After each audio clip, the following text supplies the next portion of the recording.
नमस्कार। न्यूज के चौधरी में आप सबका स्वागत है। मैं वीरेंद्र चौधरी एक बार फिर से आपके सामने हाजिर हूं एक नए सवाल के साथ। सवाल यह है कि क्या बीजेपी करेगी पंजाब में करिश्मा, यानी मोदी मैजिक का करिश्मा पंजाब में अब की बार दिखेगा? आइए इसी सवाल पर देखते हैं न्यूज के चौधरी। पंजाब में लोकसभा चुनाव 1 जून को होगा। परिणाम घोषित होगा 4 जून को। कुल पंजाब में 13 सीटें हैं, जिसमें 4 सीट एससी के लिए रिजर्व है और उस 4 में से 2 सीट कांग्रेस को मिला था 2019 में, 1 सीट बीजेपी को मिला था और 1 सीट आप को मिला था। यदि पार्टी पोजीशन देखें 2019 का, तो 2019 में 13 सीटों में कांग्रेस को मिला था 8, बीजेपी को 2, एसएडी यानी अकाली दल को 2 और आप को मिला था 1। तो कुल मिला के सबसे बड़ी हिस्सेदारी 2019 के लोकसभा चुनाव में कांग्रेस की थी, 13 में से 8। और विधानसभा चुनाव 2022 का आंकड़ा देखें तो चित्र बदल जाता है। कांग्रेस नंबर 1 की पार्टी सीधे नीचे आ जाती है और यदि उसका रिजल्ट देखें तो 117 विधानसभा सीट है पंजाब में, जिसमें आपको मिला था 92 सीट। अब कांग्रेस पार्टी सिमट गई थी 18 सीटों पे और अकाली दल सिर्फ 3 और बीजेपी 2। कहने का मतलब कि 2019 लोकसभा चुनाव और 2022 का विधानसभा चुनाव बिल्कुल अलग अलग कहता है। और अब की बार 2024 लोकसभा चुनाव सबके सामने एक नया सवाल खड़ा कर रहा है, क्योंकि जो सबसे बड़ा फाइट कांग्रेस बनाम आपका था, दोनों सहयोगी पार्टी बन गए हैं। सवाल उठता है कि क्या पंजाब में काडर भी कांग्रेस और आपका सहयोगी बना? सवाल है। दूसरा, बीजेपी और अकाली दल का 28 साल पुराना गठबंधन पिछले विधानसभा में तो टूटा ही टूटा। जो 96 के बाद जो गठबंधन बना था लोकसभा में, पहली बार आप बीजेपी और अकाली दल अकेले अकेले चुनाव लड़ेगी और कांग्रेस आप गठबंधन, दूसरी तरफ अकाली दल अकेले लड़ेगी, बीजेपी अकेले लड़ेगी। अब सवाल उठता है कि आखिर मेरा सवाल का क्या होगा? वो सवाल क्यों है ऐसा कि क्या बीजेपी करिश्मा करेगी? इसके लिए हम आपसे 4 चीज बताने जा रहे हैं, ध्यान से सुनिएगा। सबसे पहले 2022 विधानसभा चुनाव के बाद से कांग्रेस के बड़े ही कद्दावर नेता, एक नहीं अनेकों, भाजपा में शामिल हो चुके हैं, क्योंकि बीजेपी कहने को तो पंजाब में हिंदुओं की पार्टी रही, लेकिन हिंदू कॉन्स्टिट्यूएंसी को पूरा कभी प्राप्त नहीं कर सकी। बीजेपी सिर्फ और सिर्फ शहरी हिंदुओं में अपनी पकड़ बनाए रखा, ग्रामीण पंजाब में नहीं। और दूसरा, बीजेपी में जाट सिख नेताओं का हमेशा कमी ही रहा। उसी प्रकार जाट हिंदू नेता, जिसे हम कद्दावर नेता कहते हैं, वो भी बीजेपी को कभी नहीं मिला।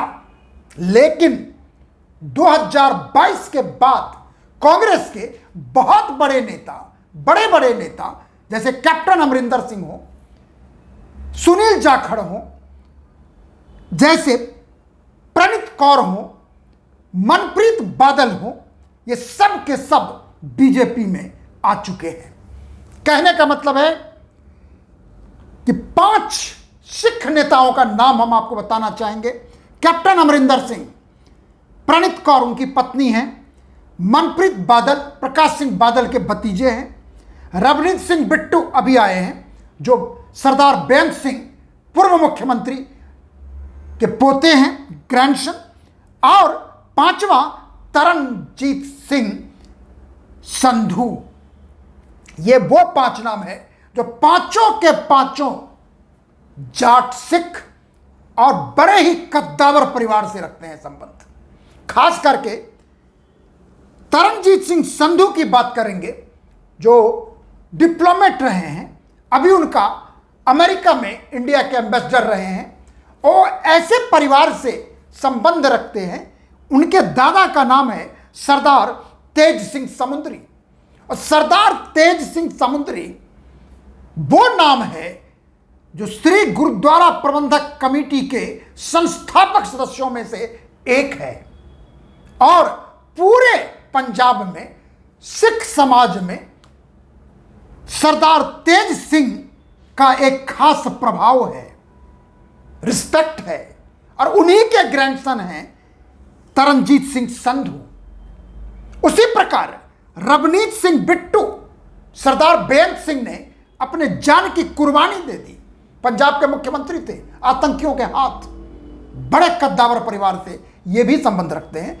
और कैप्टन अमरिंदर सिंह सब जानते हैं कि पटियाला के महाराजा रहे हैं,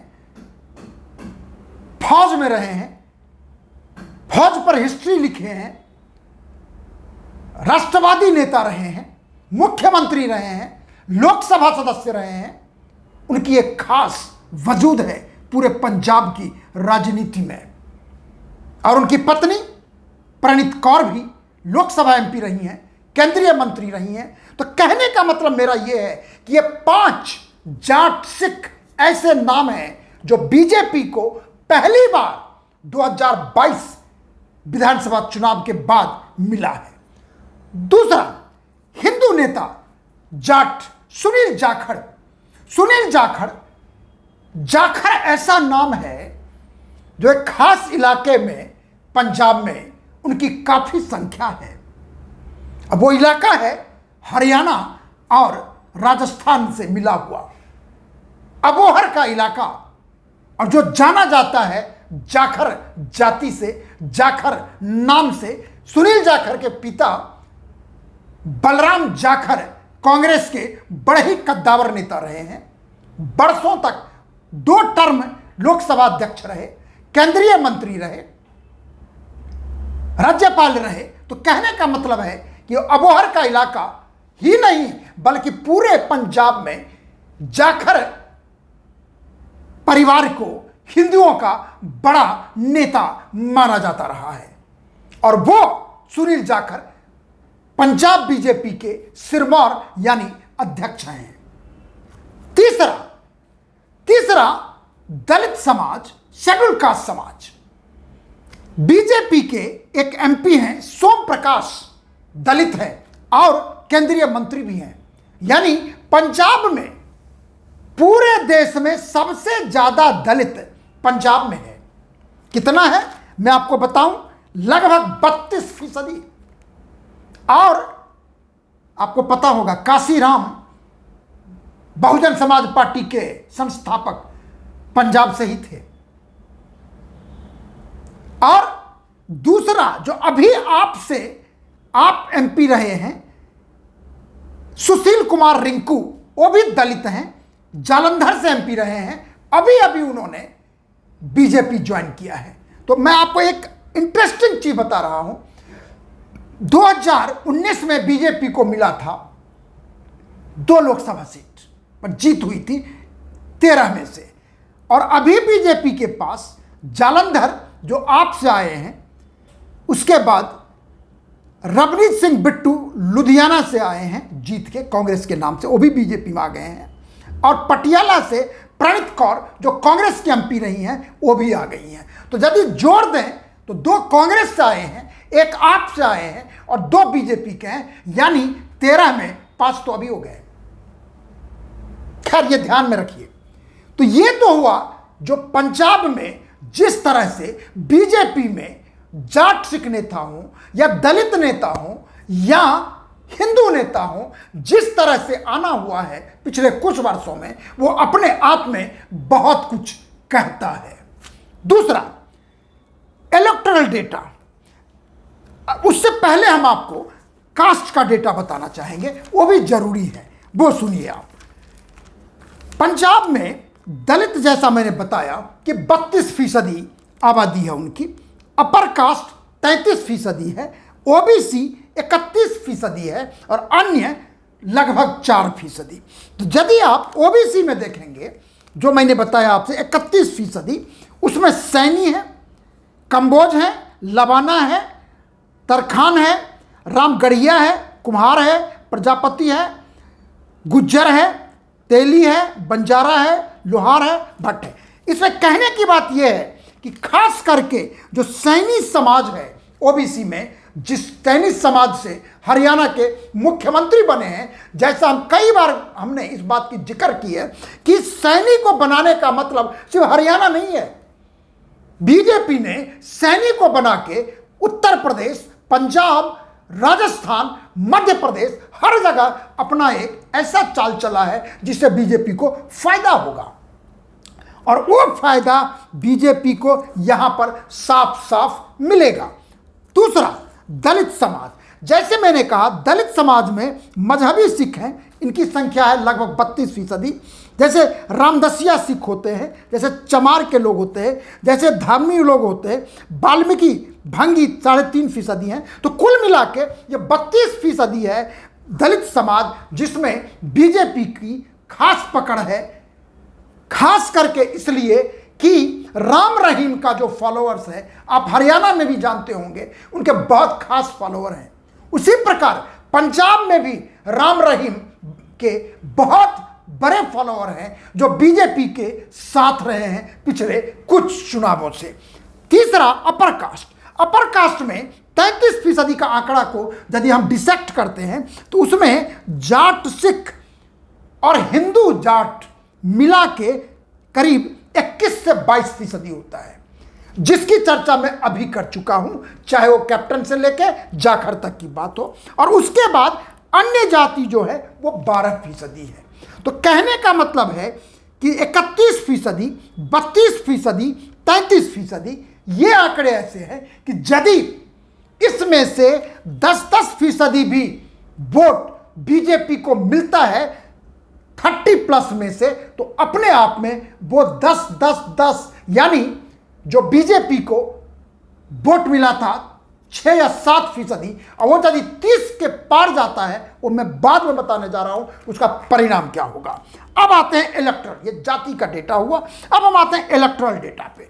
इलेक्टोरल डेटा का खास बात यह है कि बीजेपी जब से अलायंस हुआ है अकाली दल का, 13 में से मैक्सिमम अकाली ने बीजेपी को दिया 3 सीट, क्योंकि बीजेपी का लिमिटेशन अकाली को भी पता रहा, क्योंकि शहरी इलाके में हिंदुओं के बीच बीजेपी का खास पकड़ रहा, जिसके वजह से 3 सीट देता रहा।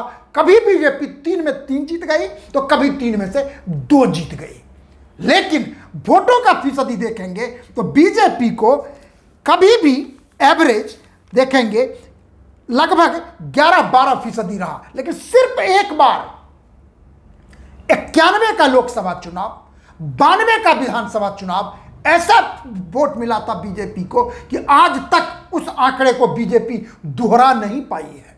91 के लोकसभा चुनाव में बीजेपी को मिलता है 16.5%, 92 के विधानसभा चुनाव में बीजेपी को मिलता है 16.5%। और खास बात यह है, मैं इसलिए आपको ये बता रहा हूं, 91 लोकसभा चुनाव और 92 विधानसभा चुनाव कि दोनों बार बीजेपी पंजाब में अकेले चुनाव लड़ी थी। ध्यान दीजिएगा, 16.5% अकेले। उसके बाद अलायंस हुआ लगातार 98 लोकसभा चुनाव से लेकर 2019 तक बीजेपी कभी भी 16 के आंकड़े को टच नहीं कर पाई, सिर्फ टच किया अकेले पर। मैक्सिमम क्या रहा यह भी जानना चाहिए आपको कि 98 के लोकसभा चुनाव में बीजेपी को 3 सीटें मिलती है अलायंस में और वोट मिलता है 11.7।